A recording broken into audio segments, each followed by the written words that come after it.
I'm Olivia, 25, and I've worked since 16 to put myself through college while living with my parents.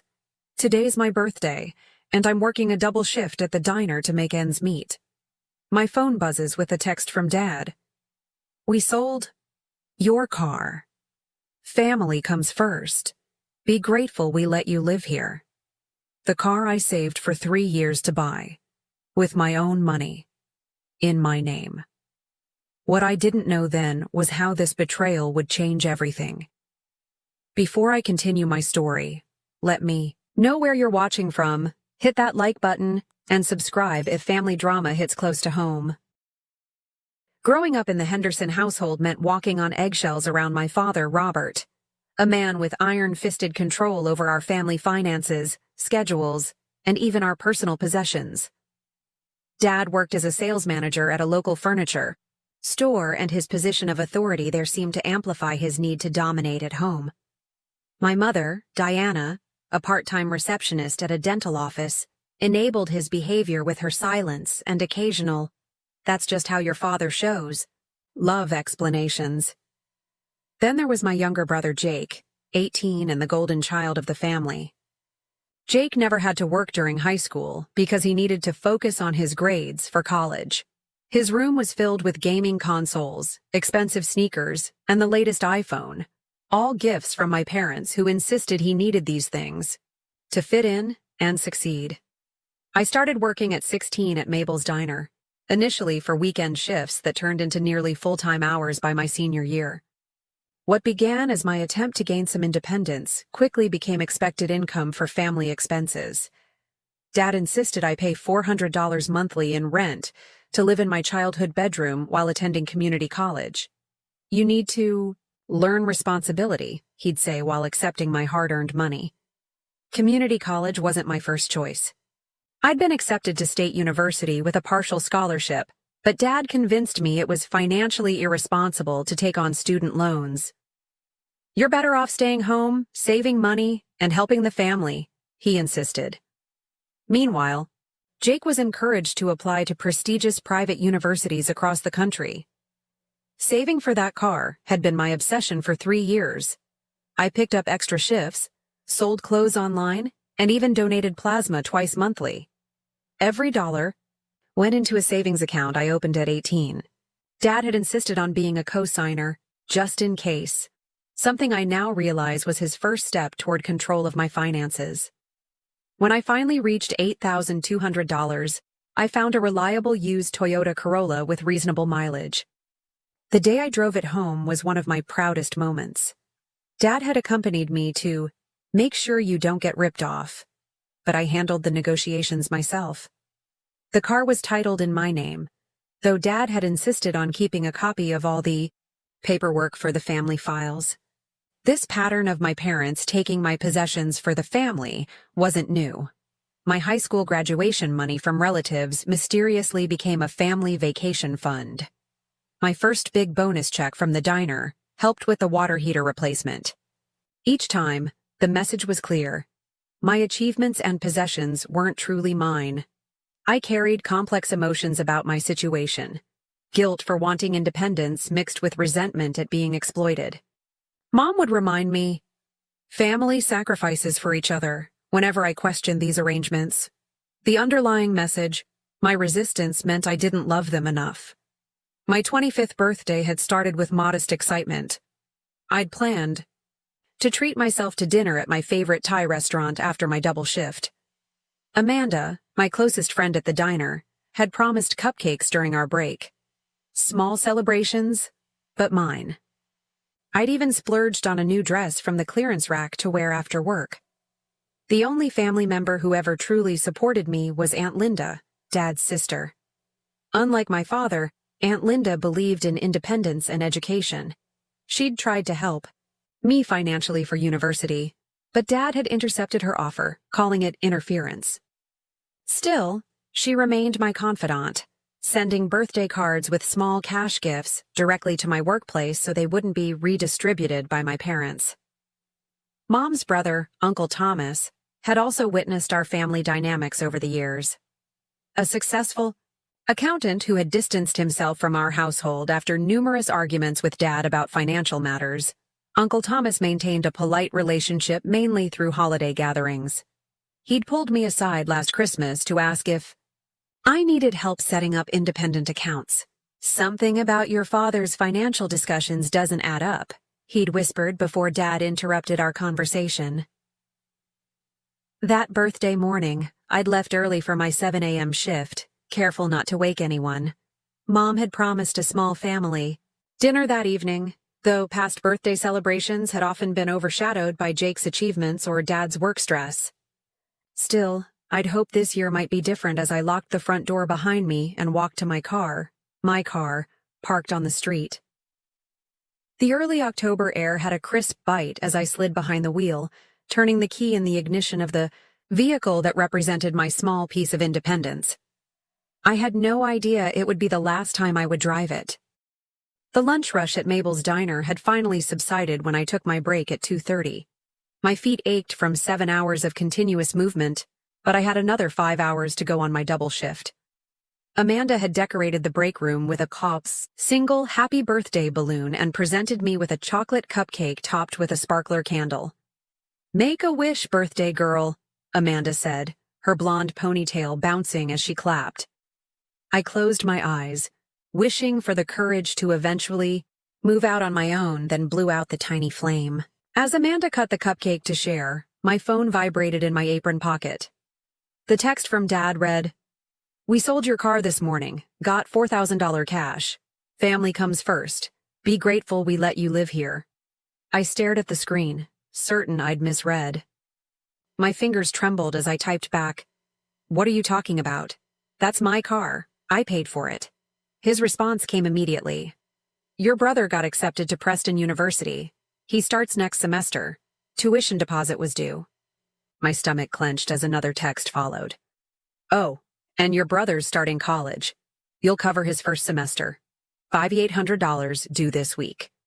"Dad, that's not possible. The car is in my name." "How could you even sell it?" I typed, my voice rising enough that Amanda looked up with concern. "We handled the paperwork." "Family emergency clause," came his cryptic reply. A third message appeared. "Your mother and I have supported you for years. Time to support your brother's future." I called him immediately, stepping outside the diner's back door despite the cold. He answered on the fourth ring. "You can't do this," I said, my voice shaking. "That car is legally mine. I worked for it. I paid for it. The title is in my name."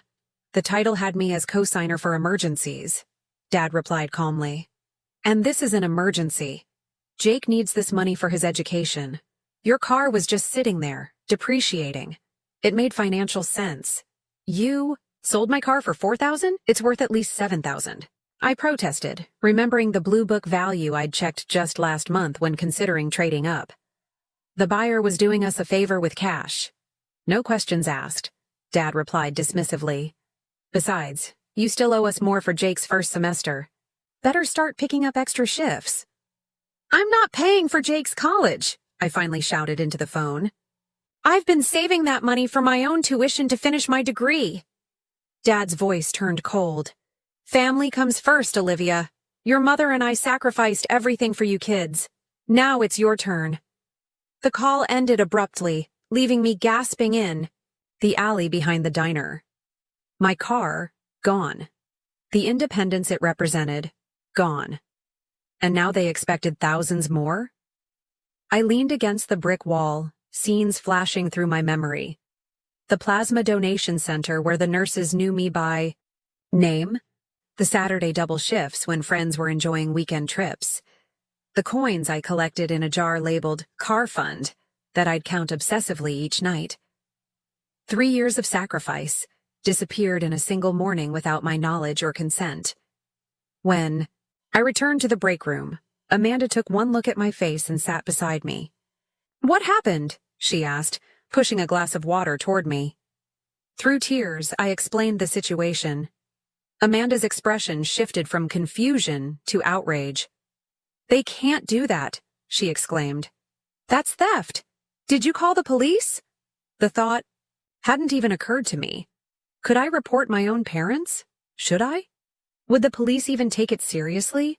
Or would they see it as a family matter? I need to call my mom, I said instead, dialing with shaking fingers. Mom answered with her typical distracted tone. Olivia, I'm busy preparing for tonight. Jake's friends are coming over to celebrate his acceptance.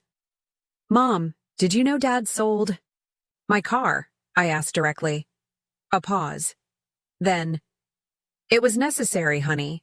Jake's future depends on this. You know how prestigious Preston is. They only accepted 90 students from our state. But it was my car, I repeated, wondering why this simple fact seemed impossible for them to acknowledge. Your father handled the paperwork, she said vaguely. He said it was all legal. How? The title was in my name. Another pause. He had a copy of your signature. For emergencies. The implications hit me like a physical blow. My father had forged my signature to transfer ownership of my vehicle. That wasn't just unfair. It was illegal. This is wrong, Mom, I said quietly. You know it is. Don't be selfish, Olivia, she replied, her voice hardening. After everything we've done for you, the food, the roof over your head. That I pay rent for, I interjected. Family sacrifices for each other, she finished, using her familiar refrain before hanging up. I sat stunned in the break room until Carolyn, the shift manager, poked her head in. Break's been over for 10 minutes, Olivia. Table 6 needs coffee refills. Mechanically, I stood, straightened my apron, and returned to the floor. For the next 4 hours, I moved through my shift like a ghost, taking orders, delivering food, collecting tips that would now go toward basic transportation rather than my education. Several regular customers noticed my red eyes, but I deflected their concerns with practiced server smiles. At 7:30, I punched out, collected my purse from my locker, and stood at the diner's entrance, staring out at the rain that had begun falling. On any other day, I would have hurried to my car, cranked the heater, and enjoyed the brief sanctuary of my private space before driving home. Today, I pulled up my hood and stepped into the downpour, beginning the 1.8-mile walk to my parents' house, each raindrop mixing with the tears I finally allowed myself to shed. By the time I reached our suburban 2-story home, my uniform was soaked through, my waitress shoes squelched with every step, and my makeup had long since washed away. Through the dining room window, I could see them, my family, seated around our oak table, illuminated by the warm glow of our chandelier. Jake sat at the head of the table, Dad's usual place, wearing a Preston University sweatshirt that must have been purchased that day. Mom was setting down a large chocolate cake, my favorite, except the blue icing read, "Congratulations, Jake." Extended family members and a few of Jake's friends filled the remaining chairs. A future Preston graduate banner hung on the wall. Stood in the rain, observing this scene for several long minutes, feeling like an outsider looking in on a family that wasn't my own. No one had noticed my absence, or if they had, it hadn't interrupted their celebration. Today, my birthday, had been completely eclipsed. With a deep breath, I pushed open the front door. Conversation stalled as I stepped into the entryway, creating a puddle on the hardwood floor. Olivia, Mom exclaimed, looking horrified at my appearance. You're dripping all over the floor. Why didn't you call for a ride? I stared at her, incredulous. With what car, Mom? An uncomfortable silence fell over the gathering. Jake's friends shifted awkwardly in their seats. Where were you? Dad asked, as if I were late for Jake's celebration rather than returning from a 12-hour workday on my birthday. Working? Like I do every Tuesday, then walking home, in the rain, because someone sold my car. My voice remained eerily calm. Aunt Linda, seated near the kitchen doorway, looked between me and my father with confusion. Robert, what is she talking about? Dad cleared his throat, standing to take control of the situation. This is hardly the time or place, Olivia. We have guests. Go change and join the celebration. Jake has exciting news. I know the news, I replied, not moving from my spot. Preston University. First semester's tuition is $5,800, due this week, from me. Jake finally looked up from his phone, his expression showing the first hint of confusion.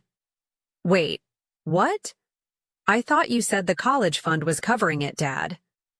It is, Dad replied quickly. Your sister is just being dramatic. She's upset because we had to liquidate some assets. You mean my car? I challenged. The car I bought with my own money? That asset?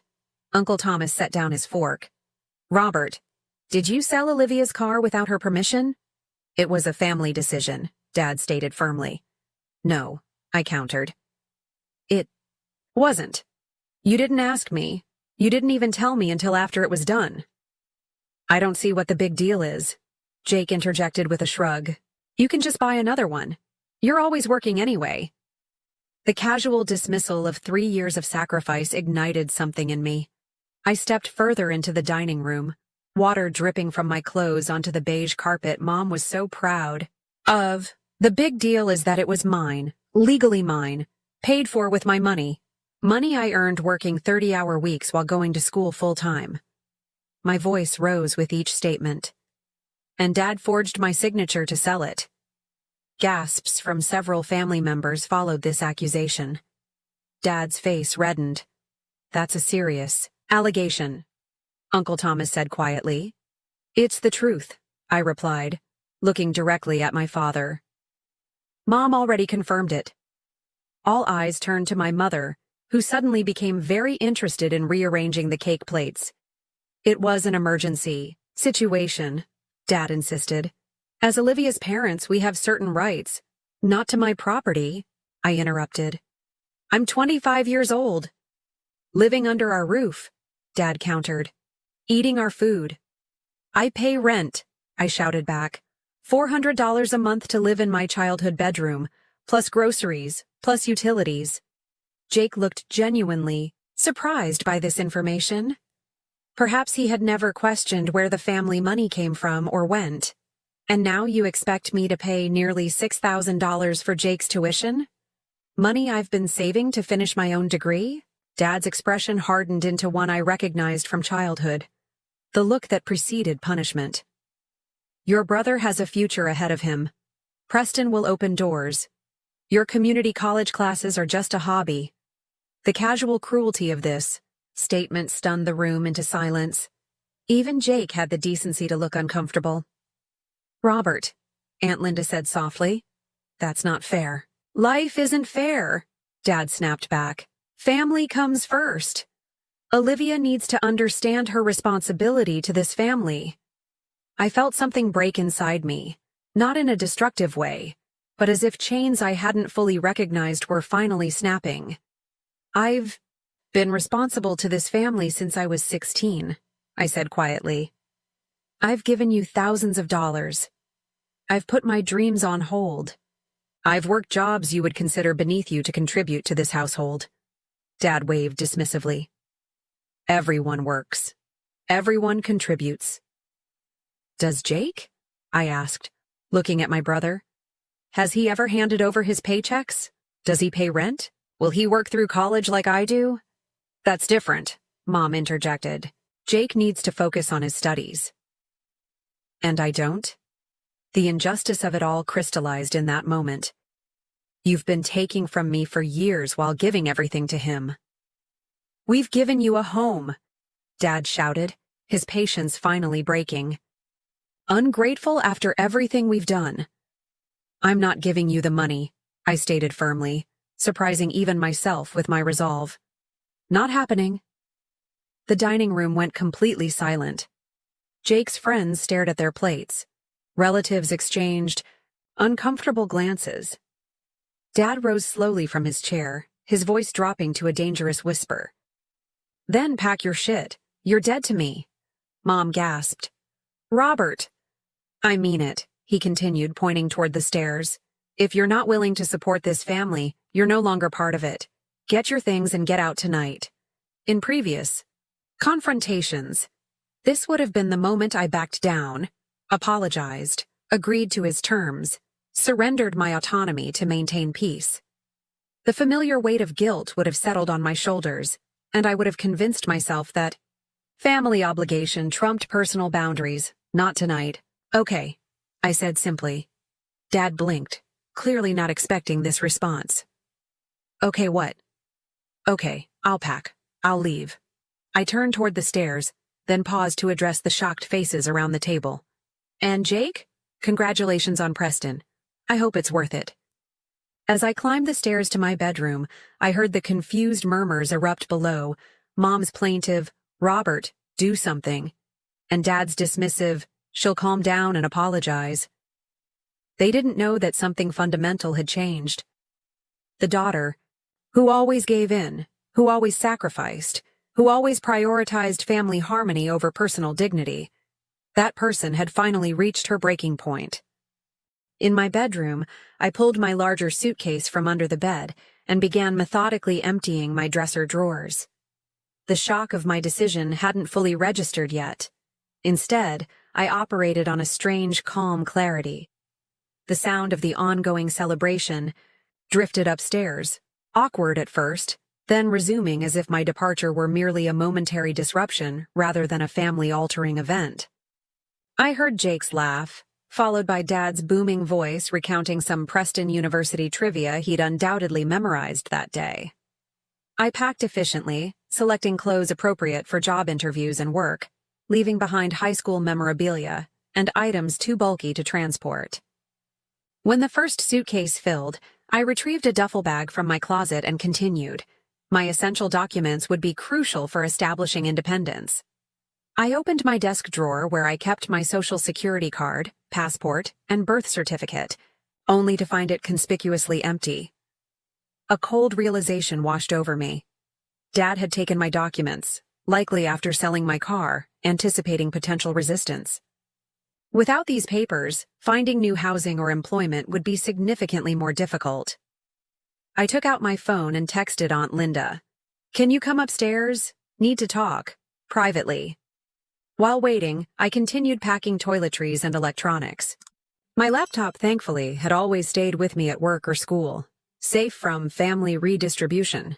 A soft knock at the door preceded Aunt Linda's concerned face. She slipped inside, closing the door behind her. "Olivia, what's happening?" she asked, eyeing my half-packed suitcases. "Dad sold my car without permission, forged my signature, and now wants me to pay for Jake's tuition with my savings," I summarized. "When I refused, he told me to leave, so I'm leaving." Aunt Linda sat heavily on my bed. "This isn't right," she murmured. "Where will you go?" "I can stay with my friend Amanda temporarily," I replied, continuing to pack. "But I need your help. Dad's taken my important documents, birth certificate, social security card, and I'm worried about what else he might have done." Her expression darkened. "What do you mean?" "Uncle Thomas mentioned something at Christmas about Dad's finances not adding up, and Dad's always insisted on helping with my paperwork, taxes, even my student loan applications." Aunt Linda hesitated, then spoke quietly. "I've had concerns for years. Your father has always been controlling with money, even as a child. But recently he's borrowed money from me 3 times, substantial amounts, with vague explanations about temporary shortfalls. This new information confirmed my growing suspicions. "I need to check something," I said, moving toward the door. "Can you keep packing for me? I'll be right back." Downstairs, the party continued in the dining room. I slipped quietly into Dad's home office, a room we were generally forbidden to enter without permission. The desk drawer where he kept financial documents was locked, but I knew from childhood snooping that he kept the key taped under the desk blotter. The key was exactly where I remembered. I opened the drawer and began quickly photographing documents. With my phone, bank statements, credit card bills, loan applications. What I found confirmed my worst fears. My name appeared on credit card statements for accounts I'd never opened. Loan documents bore my signature, or rather a reasonable facsimile, on dates when I had been working verifiable shifts at the diner. My social security number appeared on financial records for transactions I'd never authorized. Identity theft. By my own father. using my good credit to finance what appeared to be mounting gambling debts, according to bank withdrawals at ATMs located in or near casinos. I also found statements for Jake's college fund, an account that had been nearly depleted long before his acceptance to Preston. The truth was becoming clear. There was no money for Jake's tuition because Dad had spent it, and now he expected me to fill the gap. I quickly created digital copies of everything, emailing them to myself and to Aunt Linda for safekeeping. Then, making a crucial decision, I wrote a detailed letter explaining what I'd discovered, including photographs of the forged documents and unauthorized accounts. I made 3 copies, one to leave behind, one for Aunt Linda, and one for Uncle Thomas, whose accounting background would help navigate the financial fraud aspects. When I returned to my room, Aunt Linda had nearly finished packing my remaining clothes. "I found something," I said, showing her the evidence on my phone. "Dad's been using my identity to open credit accounts. There are loans in my name I never took out." Aunt Linda's hand flew to her mouth. "Oh my God." "I'm leaving copies of everything I found," I explained, handing her one of the packets. "This explains why he was so desperate for me to pay Jake's tuition. There is no college fund. There probably hasn't been for years." "You need to report this," Aunt Linda said firmly. "This is criminal fraud, Olivia, even if he is your father." I nodded, the weight of this step not lost on me. "I know. But first I need to get out of here safely. Can you give this to Uncle Thomas?" I handed her the 3rd packet. "And can you call me an Uber? I don't have access to my car anymore." While Aunt Linda ordered the ride, I texted Amanda. "Emergency. Need place to stay tonight. We'll explain everything." Her response was immediate. "Doors open, wine's ready." I did a final sweep of my room, ensuring I had everything essential. My gaze lingered on the birthday cards on my dresser, none from my immediate family, all from coworkers and friends. I tucked them into my bag as reminders that some people in my life valued me properly. The Uber app showed my ride was 5 minutes away. It was time to face my parents one last time. Downstairs, the party had moved to the living room. Jake was opening congratulatory cards, exclaiming over the checks inside each one. The bitter irony wasn't lost on me. Money freely given to Jake while mine was taken without consent. "I'm leaving now," I announced from the entryway, suitcases beside. Mom looked up, genuine shock on her face as if she hadn't truly believed I would follow through. "Olivia, don't be ridiculous. Where would you even go?" "That's not your concern anymore," I replied calmly. "But before I go, you should know I've discovered what Dad's been doing with my identity and credit." Dad's face blanched visibly. "Jake stopped opening cards." "I don't know what you're talking about," Dad bluffed, but his expression betrayed him. "The credit cards, the loans, all in my name, all without my knowledge," I continued. "I've documented everything, including the forged signatures." Dad stood abruptly. "Now listen here." "No, you listen," I interrupted. "I've made copies of everything. I'm leaving one here." I placed the envelope on the entryway table. "What happens next depends on how you handle this situation." "Are you threatening me?" Dad's voice rose dangerously. "I'm giving you an opportunity to make things right," I corrected, "starting with my car and my documents." Mom approached cautiously. "Honey, let's talk about this rationally. Family problems should stay within the family." "This stopped being a family problem when Dad committed identity theft," I replied. "But I'm willing to handle this privately if my car is returned and all fraudulent accounts in my name are closed and paid off." Dad's face cycled through emotions: anger, fear, calculation. "You've always been dramatic. No one will believe you over me." "The documentation speaks for itself," I replied as my phone buzzed with the Uber's arrival notification. "You have until tomorrow to decide how you want to proceed." Mom grabbed my arm. "Please don't do this, not on Jake's special day." The mention of Jake's celebration on my forgotten birthday was the final straw. I gently removed her hand. "It's my special day too, Mom. I turned 25 today." But I guess that wasn't worth remembering. Aunt Linda appeared beside me, taking one of my bags. "I'll walk you out, Olivia." As we turned to leave, Mom called out, "If you walk out that door, don't expect to be welcomed back." I paused at the threshold. I never truly was welcomed here, Mom. I was tolerated as long as I was useful. Dad remained silent, likely calculating the potential consequences of my discoveries. Jake looked confused, his perfect world of privilege beginning to show cracks. Without another word, I walked out into the night, leaving behind the house that had never truly been a home, and the family that had never truly respected me as an individual. The Uber driver loaded my bags into the trunk as Aunt Linda hugged me tightly. "I'm proud of you," she whispered. "Call me tomorrow. We'll figure this out together." As the car pulled away, I watched my childhood home recede in the rear window. The packet of evidence I'd left behind would be discovered by morning, and the consequences would begin to unfold. For the first time in years, despite the uncertainty ahead, I felt something close to freedom. Amanda's one-bedroom apartment welcomed me with the promised glass of wine and a pull-out couch already made up with fresh sheets. Her eyes widened as I recounted the evening's events, the evidence I'd discovered, and the ultimatum I'd delivered. "Holy shit," she whispered when I finished. "Your dad's been stealing your identity? That's like actual prison time fraud."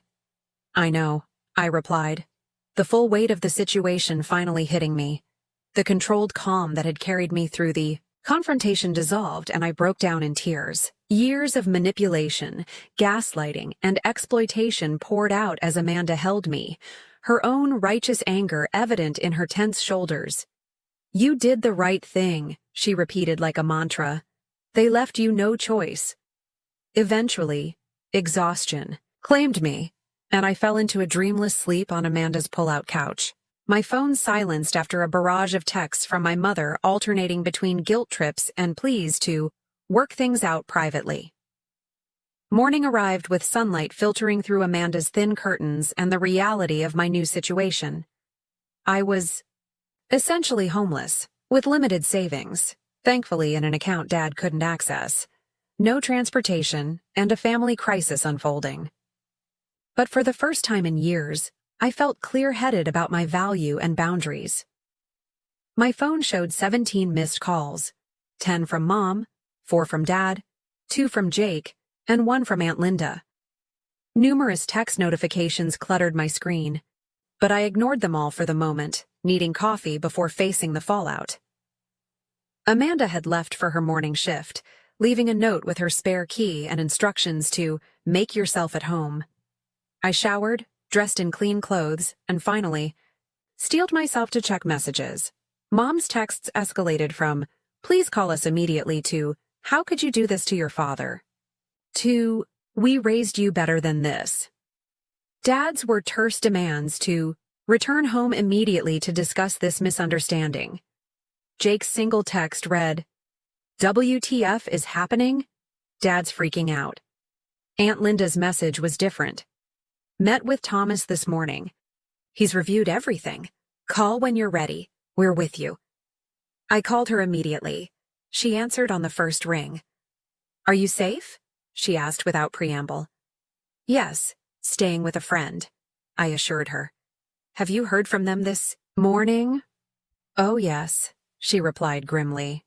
"Your father's been calling everyone in the family with his version of events. Claims you're having some kind of breakdown, making wild accusations because you're jealous of Jake." "Of course he is," I sighed. "And Uncle Thomas? What did he think of the documents?" "He's furious," Aunt Linda said. "Says it's textbook identity, theft and fraud. The forged signatures are especially damning. He's prepared to help you file reports if that's what you want." We arranged to meet at Uncle Thomas's office at 11. I spent the interim hours making lists of immediate needs, new copies of vital documents, credit monitoring services, secure housing, reliable transportation. The walk to Uncle Thomas's downtown accounting firm took 25 minutes, giving me time to organize my thoughts. The crisp October air felt cleansing after years of the suffocating atmosphere at home. Uncle Thomas welcomed me with an uncharacteristic hug before ushering me into his private office. Aunt Linda was already seated, along with a woman introduced as Patricia Logan, a lawyer friend of Uncle Thomas who specialized in identity theft cases. "I've reviewed the documentation you provided," Uncle Thomas began without preamble. "It's extensive and concerning. Your father has opened 3 credit cards and 2 personal loans in your name, totaling just over $27,000 in debt." The figure staggered me. "How did he get away with this for so long?" "He had access to your mail, your personal information, and enough knowledge of your schedule to intercept any communications from these financial institutions," Patricia explained. "And he likely counted on your family loyalty to prevent you from reporting him if you did discover the fraud." "Which brings us to the difficult question," Uncle Thomas said gently. "How do you want to proceed? There are several options, each with different consequences." Patricia outlined my choices. I could report the fraud to the police and credit bureaus, potentially resulting in criminal charges against my father. I could attempt to negotiate privately, having him transfer the debts to his name and return my property, or I could accept the debts as my own to avoid family conflict. "That last option is absolutely not happening," I stated firmly. "These aren't my debts. I won't pay for his fraud." "Good," Aunt Linda nodded approvingly. "You shouldn't have to. I'd like to try the middle path first," I decided after consideration. "Give him one chance to make this right without legal consequences. But I want everything in writing and I want it done immediately." "A reasonable approach," Patricia agreed. "I can draft a formal letter outlining the evidence we have and the terms for avoiding legal action." While Patricia worked on the letter, Uncle Thomas helped me begin the process of securing my finances and identity. We froze my credit with all 3 major bureaus, established new accounts at a different bank, and compiled a list of all the fraudulent accounts that needed addressing. "There's something else you should know," Uncle Thomas said hesitantly. "Your father has apparently been mishandling finances beyond just your identity. He borrowed $8,000 from me last year for Jake's college fund, money that clearly wasn't used for that purpose. And $12,000 from me in 3 separate loans," Aunt Linda added, "always with urgent family reasons that couldn't be discussed in detail." A disturbing picture was emerging. "He has a gambling problem, doesn't he?" I asked, remembering the casino ATM withdrawals I'd seen in his financial records. Uncle Thomas nodded grimly. "The evidence points that way. There are regular cash withdrawals at locations near Riverside Casino, and some of the credit card statements show cash advances with the same geolocation." This explains why he was so desperate for me to cover Jake's tuition, I realized. He's probably burned through any actual college savings. "Which makes his treatment of you even more reprehensible," Aunt Linda said angrily. "Using your good credit and hard work to cover for his addiction, then trying to force you to finance Jake's education when the money he'd set aside was gone." My phone buzzed with a text from an unknown number. It was Amanda. "Your brother just showed up at the diner asking for you. He looks freaked out. What should I tell him?" I hesitated, then replied, "If he's alone, you can give him your address. If Dad's with him, tell him I'm not working today."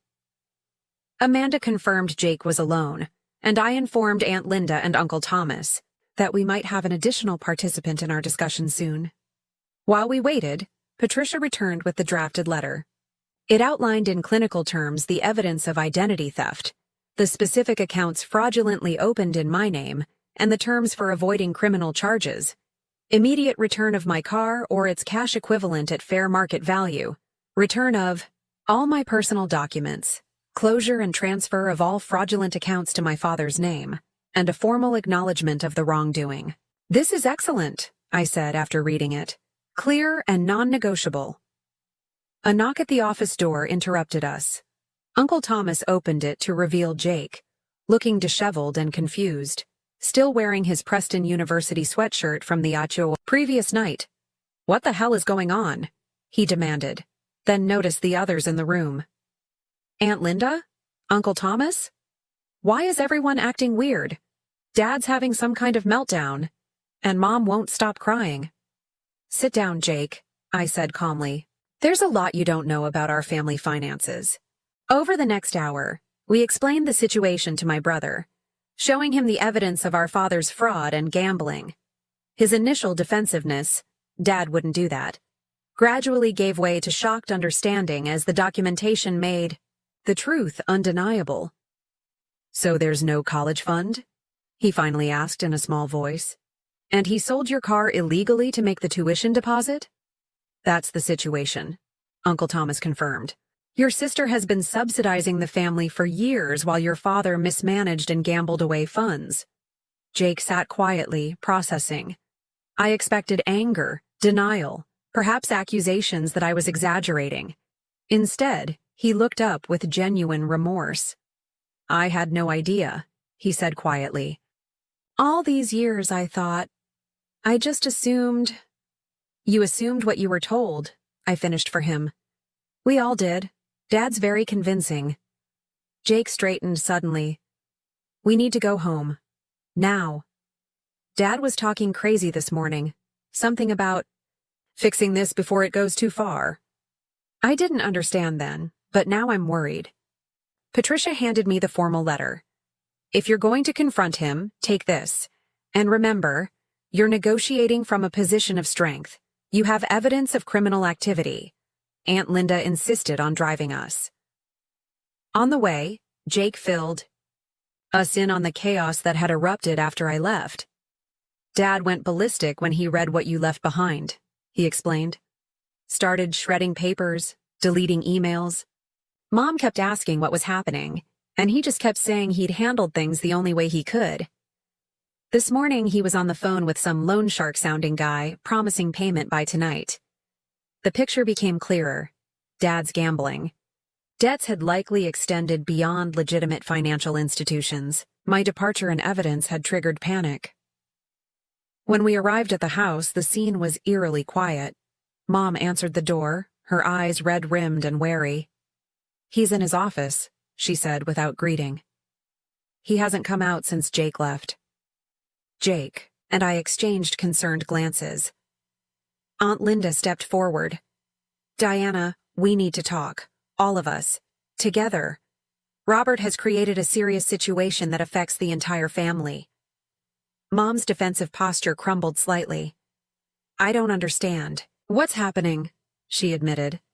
Robert won't explain anything properly. He just keeps saying Olivia is trying to ruin our family. That's not true, I said firmly.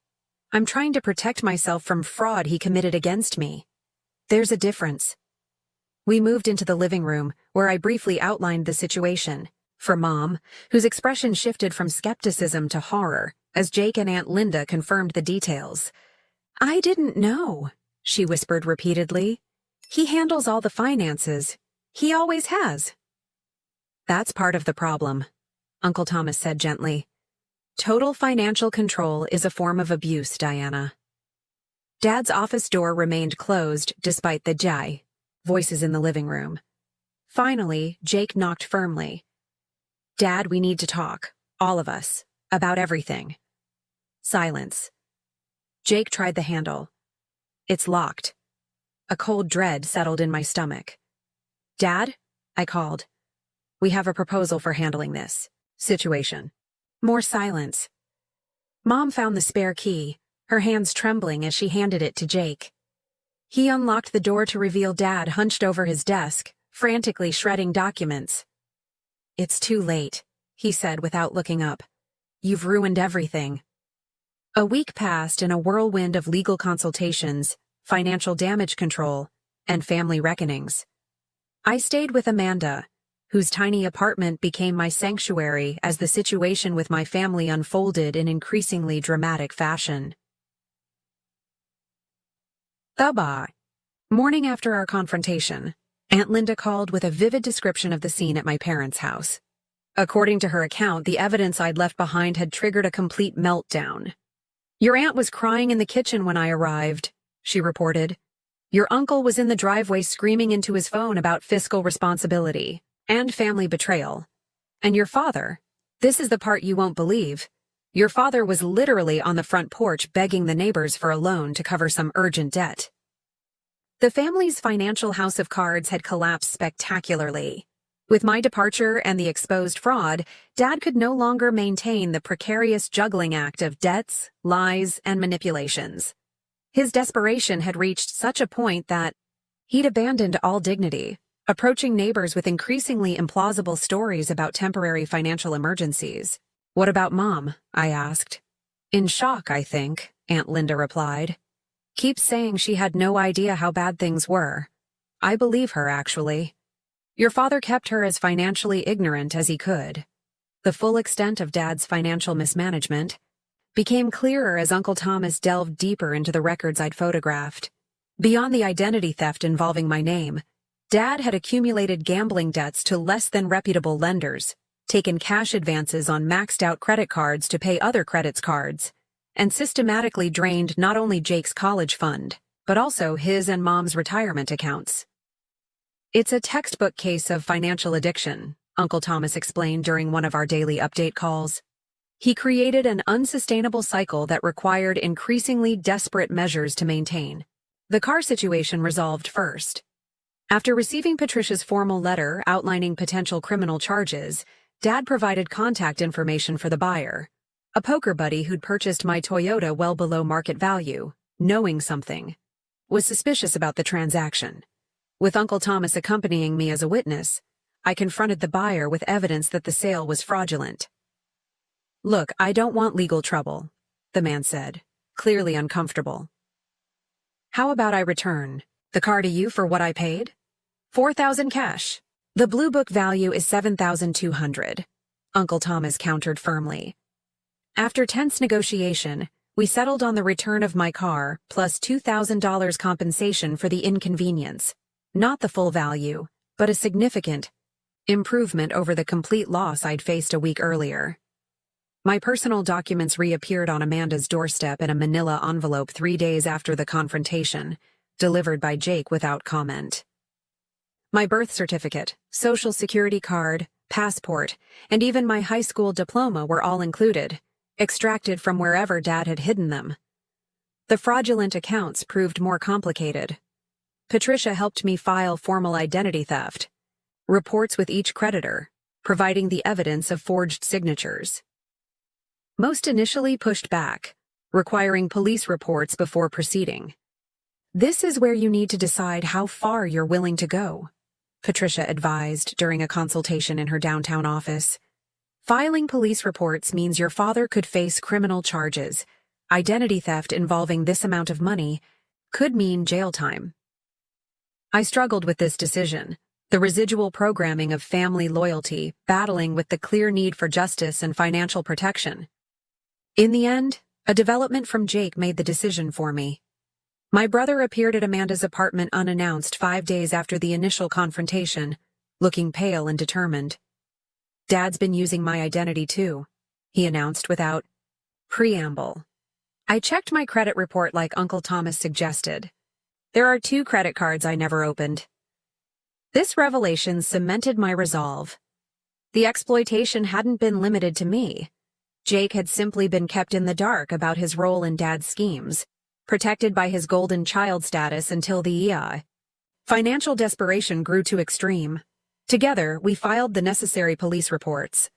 Detective Sarah Guzman was assigned to our case, her matter-of-fact approach a relief after days of emotional family drama. "Unfortunately, these cases are increasingly common," she explained as we provided statements.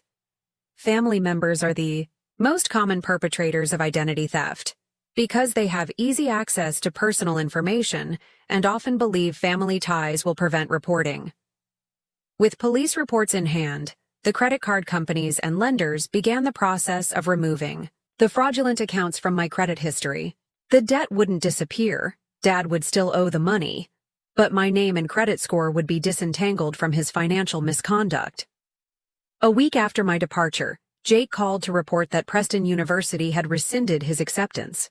After the tuition deposit check bounced, his dream school was no longer an option. "I'm actually relieved," he confessed, surprising me. "I've been thinking about everything, how you worked while I got everything handed to me, how unfair it's all been. It wasn't your fault, I said, finding forgiveness easier than expected. You didn't create the system. No, but I benefited from it, he acknowledged, and I never questioned it. I'm going to enroll at the community college for now. Get a job. Maybe transfer to state next year if I can earn a scholarship. His maturity in facing this setback suggested he might grow from this family crisis in unexpectedly positive ways. Mom's reaction evolved throughout the week. Initial texts blaming me for destroying our family gave way to confused questions about financial matters she'd never been allowed to understand. By day 5, she called with a different tone entirely. I've made an appointment with a financial advisor, she said hesitantly. And I've applied for a part-time job at the library. I need to learn to stand on my own. That's great, Mom, I replied, genuinely proud of this step toward independence. Your father isn't handling things well, she continued. He's angry, blames everyone but himself. Says if the family had just supported him a little longer, he could have fixed everything. The classic justification of the addict. Just one more chance, one more cover-up, one more enabling act from family members. I recognized the manipulation tactic for what it was. There was nothing to fix, Mom. The system was broken from the start. He was taking and taking without plan or permission. I see that now, she admitted quietly. I should have questioned things sooner. Dad's response to the unfolding consequences came 7 days after my departure.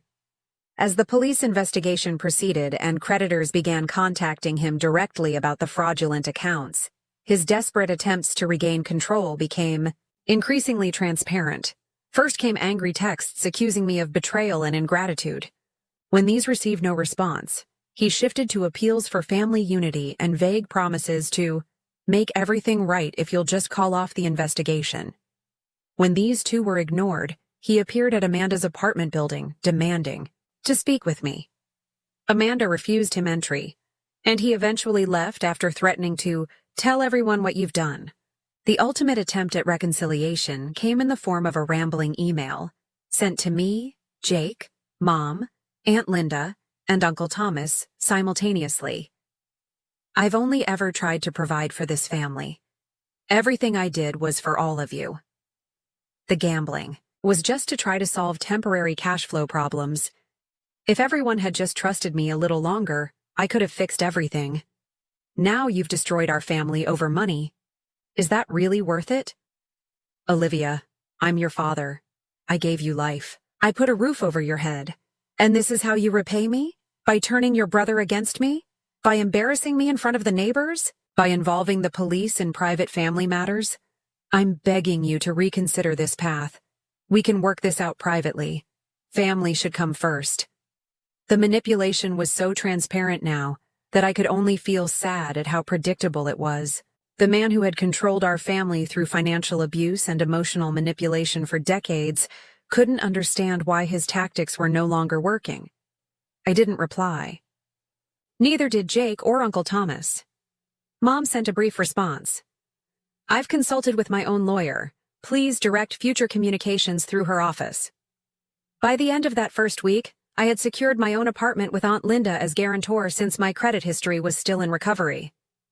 The studio was small but entirely mine, the first living space I'd ever had without parental oversight or obligation. My first paycheck after the confrontation went into my new secure bank account, every dollar mine to allocate as I saw fit. The freedom was dizzying after years of surrendering significant portions of my income to family obligations. Amanda helped me move in, arranging my meager possessions in the compact space. It's not much, I apologized, looking around at the sparse furnishings, a second-hand bed, a small table with 2 chairs, a bookshelf made of cinder blocks and boards. It's everything, she corrected me with a smile. It's yours, on your terms. And she was right. The studio wasn't just a physical space. It was a declaration of independence, a tangible manifestation of my reclaimed autonomy. That evening, sitting alone in my new apartment, I recognized the complex emotions swirling within me. Relief at escaping the exploitative dynamics, guilt that still surfaced despite my best efforts. anger at the years of manipulation, grief for the supportive family I'd never truly had, and an unexpected sense of pride in finally establishing boundaries. The path forward wasn't entirely clear, but for the first time in my adult life, I was the one determining the direction. 6 months after walking away from my parents' house in the rain, my life had transformed in ways both practical and profound. The studio apartment I'd initially rented had become a true home, small but arranged exactly as I wanted, decorated, with secondhand treasures that reflected my actual tastes rather than family expectations. My career trajectory had shifted significantly after Aunt Linda recommended me for an administrative position at her friend's legal office. The steady hours and professional environment were a welcome change from the physically demanding diner work, though I still picked up occasional weekend shifts at Mabel's to accelerate my savings. The law firm's educational assistance program even offered partial tuition reimbursement, allowing me to resume my business classes with less financial strain. "You're a natural at client relations," my supervisor commented during my 3-month review. "Have you considered paralegal certification? The firm would support that career path." For the first time, I could envision a professional future based on my skills and interests rather than immediate financial survival. The breathing room created by fair compensation and reasonable working conditions allowed me to think beyond the next rent payment or car repair. That car, my reclaimed Toyota, had been replaced with a slightly newer Honda purchased entirely in my name with a legitimate auto loan that was building my restored credit.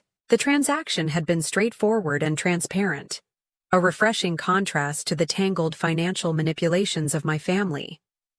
My relationship with my immediate family had evolved into carefully structured interactions. Dad faced legal consequences for the identity theft, ultimately accepting a plea deal that included probation, mandatory financial counseling, and restitution payments. The criminal record had cost him his sales management position, a consequence he still blamed me for rather than his own actions. I maintained no direct contact with him, a boundary that occasionally triggered guilt, but increasingly felt like necessary protection. Mom had reached out repeatedly, her messages evolving from guilt-inducing pleas to more respectful communication as she established her own independence. Our first in-person meeting after the confrontation occurred 3 months later at a neutral coffee shop. She arrived looking both older and somehow more present, the passive enabler role visibly falling away as she navigated life with agency. "I've filed for legal separation," she announced without preamble. "The financial counselor helped me see how unhealthy our relationship has been." "That's a big step," I acknowledged, surprised but supportive. "How are you managing practically?" "I'm working 30 hours a week at the library now," she said with a hint of pride. "And I've moved into a small apartment near work. Your father is still in the house, trying to sell it to pay debts." We established a tentative new relationship, not the automatic closeness assumed by family ties, but a growing mutual respect between adults who shared history, but now chose their level of involvement. Our weekly phone calls were brief, but increasingly genuine, no longer shadowed by unspoken expectations of sacrifice or obligation. Jake's transformation had been perhaps the most surprising development. The entitled teenager had been replaced by a surprisingly grounded young adult, navigating significant disappointment with unexpected resilience. "Community college isn't what I expected," he admitted during one of our monthly lunch meetings. "But Professor Wilson's business ethics class is actually incredible. I'm thinking about majoring in accounting now, maybe with a focus on fraud prevention." The irony wasn't lost on either of us. His first-hand experience with our father's financial misconduct had sparked an interest in preventing similar situations for others. Jake had secured a part-time job at a local bookstore, paying his own expenses for the first time and learning financial management from Uncle Thomas. Our sibling relationship, previously defined by the unequal family system that privileged him, evolved into something more balanced and genuine. "I still can't believe how blind I was," he said during a rare, vulnerable moment. "All those years, you were working while I just took and took." You were a kid following the family script, I reminded him. We all were. Therapy had become an essential part of my healing journey, helping me recognize and challenge the deeply ingrained patterns of guilt, obligation, and self-sacrifice that had allowed the exploitation to continue for so long. Family. Systems like yours create powerful conditioning, Dr. Melissa explained during one session. The expectation that you should set yourself on fire to keep others warm doesn't disappear overnight. Slowly, I learned to recognize the difference between healthy generosity and harmful self-neglect. The voice that automatically responded yes to every request regardless of personal cost grew quieter, replaced by thoughtful consideration of my own needs and boundaries. Uncle Thomas continued providing financial guidance as I rebuilt my credit and established healthy money management habits. His matter-of-fact approach to financial education filled gaps deliberately created by my father's controlling behavior. Financial literacy is a form of self-defense, he explained while helping me create my first actual budget, especially for women who are often discouraged from fully understanding money. Aunt Linda remained my most consistent support, having recognized the unhealthy family dynamics long before I had the language or perspective to identify them. Her weekly dinner invitations provided not just meals, but modeling of what healthy family relationships could look like. I always saw myself in you, she confided one evening. The responsible one, the giver.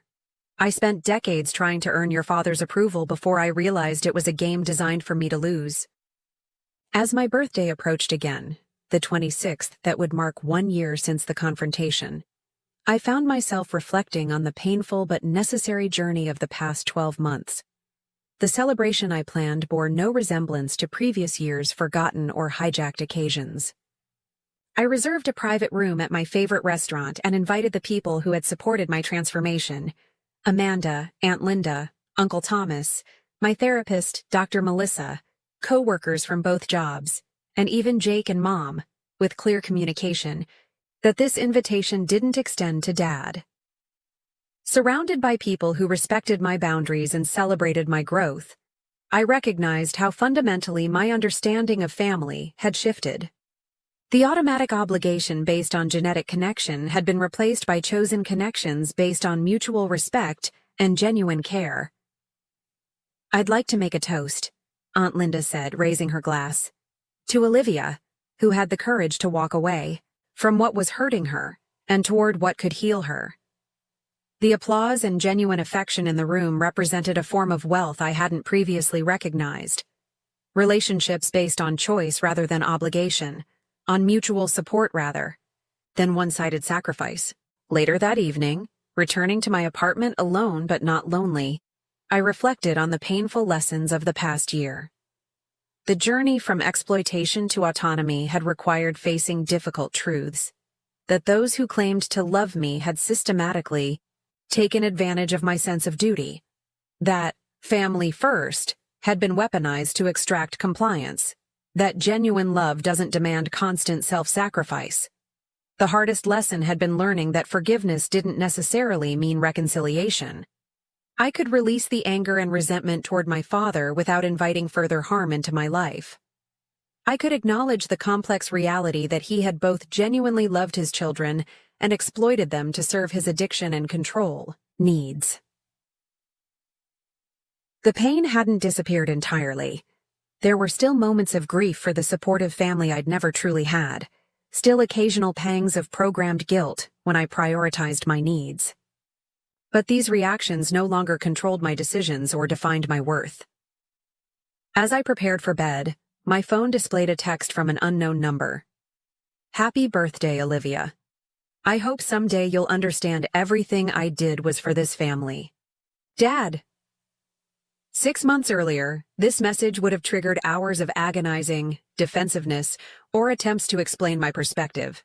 Tonight, I simply acknowledged the contact without responding, recognizing it as an attempt to re-establish the old dynamics rather than create healthy new ones. True healing wasn't about convincing those who had hurt me to recognize their actions.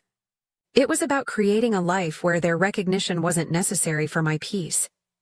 The boundaries I'd established weren't walls built from resentment, but rather healthy perimeters protecting the new life I was building. A life based on mutual respect, clear communication, and the radical notion that my worth wasn't measured by how much I sacrificed for others. The next morning, I woke to sunshine streaming through curtains I had chosen, in an apartment I had earned, surrounded by possessions that were securely mine. The day ahead included work I found meaningful, classes advancing my chosen career path, and connections with people who valued me as a complete person rather than a resource to be exploited. This, I realized, was the true definition of wealth, not financial abundance, but the freedom to build a life aligned with my authentic values. The painful journey from exploitation to autonomy had ultimately led to something precious, the space to discover who I truly was beyond the family-assigned role of perpetual provider. As I moved forward, I carried this understanding like a compass. That family should be the people who help you become more fully yourself, not those who demand you diminish yourself to serve their needs. And sometimes, the most profound act of self-love is simply walking away from those who cannot see your worth beyond what you can give them. Have you ever had to set difficult boundaries with family members who took advantage of your generosity? I'd love to hear your stories in the comments below. If this story resonated with you, please hit that like button, subscribe for more real-life experiences, and share with someone who might need to hear that it's okay to prioritize their own well-being. Thank you for listening to my journey, and remember, true family supports your growth rather than exploits your goodness.